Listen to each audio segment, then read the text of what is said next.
La REF 23, la rencontre des entrepreneurs de France, vous présente Zoom sur les entrepreneurs d'aujourd'hui en partenariat avec Podmedia, créateur de podcasts et web radio. Au micro de Podmedia, Pierre Guillet, président des entrepreneurs et dirigeants chrétiens, bonjour. Bonjour. Soyez le bienvenu. Merci.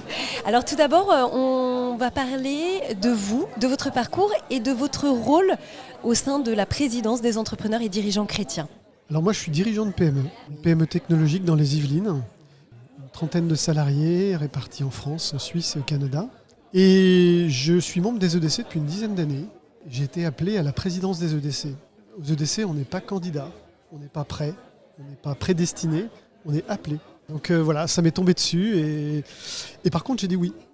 J'ai répondu oui à l'appel après un gros discernement parce que quand on est dirigeant de PME, voilà, on a un vrai métier, j'ai une famille aussi. Il faut essayer de trouver le bon ajustement, le bon équilibre pour cet engagement. On parle d'engagement aujourd'hui, cet engagement dans sa vie de tous les jours, comment on trouve le temps, trouver cet équilibre entre ces différentes vies. Et vous l'avez trouvé l'équilibre aujourd'hui ? Presque. Je suis en permanence en recherche d'équilibre. Parce que l'équilibre, c'est quelque chose qui se travaille tous les jours. Et les EDC m'aident énormément pour ça.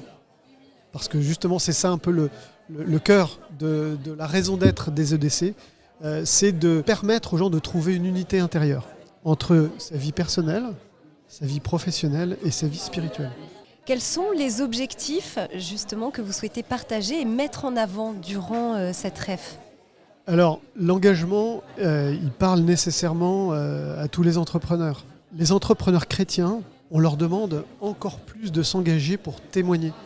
Témoigner qu'il est possible de vivre soi-même, sa foi, sa vie professionnelle, sans aucun renoncement, en étant pleinement soi-même et que c'est porteur de fruits. Et que c'est pas parce que dans son entreprise, voilà, on ne fait aucun prosélytisme, on n'a pas forcément que des chrétiens, au contraire, on a même une grande diversité, que le fait de le dire, en général, ça embarque. Forcément. Voilà. Parce que c'est un témoignage finalement, c'est un témoignage. C'est une véracité qui est devant soi. Donc Les gens, en fait, sont en attente de, à mon avis, deux choses essentielles. C'est un petit peu ce que je vais essayer de dire tout à l'heure. Donc je fais un petit peu de... Oui, parce que vous avez une intervention. Exactement. C'est parler en vérité. Oui. Parler en vérité, on en parle beaucoup, mais être dans un vrai discours de vérité avec ses interlocuteurs, notamment donc avec ses salariés. Et le deuxième sujet, là qui n'est pas du tout abordé, mais qui devrait l'être, à mon sens, c'est écouter vraiment. C'est-à-dire qu'en fait, les gens ne s'écoutent plus. On a un repli sur soi, les gens s'écoutent eux-mêmes, mais n'écoutent plus les autres. Et quand on discute, et quand on a un échange avec ses collaborateurs et qu'on les écoute vraiment, ça change tout. Oui, puis au final, il y a une vraie communication et il y a une vraie compréhension de l'autre et de l'attente de l'autre. Voilà. Et donc dans cette recherche d'engagement dont on parle aujourd'hui, je pense que les deux clés, à mon avis, c'est ça, c'est le parler vrai et c'est l'écoute, mais la vraie écoute de l'autre. Alors, quelles sont justement vos ambitions et vos projets pour les années à venir, indépendamment de ce dont vous venez de nous parler, de porter donc ces deux points essentiels? Qu'est-ce que vous avez envie d'apporter en plus dans votre rôle de président? Difficile comme question. Oui, c'est pas évident. Moi, j'ai défini des orientations pour le mouvement, des orientations qui sont propres aux EDC, vivre la fraternité. Oui. C'est une des devises de la France et c'est celle dont on parle le moins. Et vivre la fraternité, c'est un vrai levier. Et c'est un levier dans l'entreprise qui est incroyable. Et la fraternité est possible. On peut parler aussi d'amitié professionnelle. C'est possible et c'est un vrai levier. Surtout quand ça va pas bien. Alors, il y a une deuxième orientation qui est pour nous l'orientation centrale. Oui. C'est rencontrer le Christ. C'est-à-dire, on est chrétien, eh bien, allons à sa rencontre. Prions, témoignons, engageons-nous pour ce qu'on est. Et une troisième orientation qui est engager, là encore une fois, ses talents au service du monde. Engager ses talents au service du monde, c'est pas que les siens, mais c'est engager les talents de tous ceux qui nous entourent. Et le vrai métier du chef d'entreprise, c'est de révéler les talents de ceux qui les entourent. C'est pas d'avoir ses propres talents, on a tous des talents. Mais c'est, très souvent, les gens ne sont pas conscients de leurs talents, et donc il faut leur donner suffisamment d'occasions de les mettre en responsabilité pour qu'ils puissent manifester leurs talents. Et là, ils s'épanouissent pleinement et ils s'engagent. J'aurais aimé vous poser une petite question un Oui, petit peu personnelle. bien sûr. Vous y répondiez, vous y répondez pas. Oui, si, je répondrai. Vous parlez tout à l'heure de la rencontre avec le Christ. Oui. Est-ce que la rencontre avec le Christ n'est pas aussi vue comme une découverte et une rencontre avec une partie de soi-même qu'on ne connaissait pas? Mais bien sûr. Ça fait complètement Bien partie. sûr.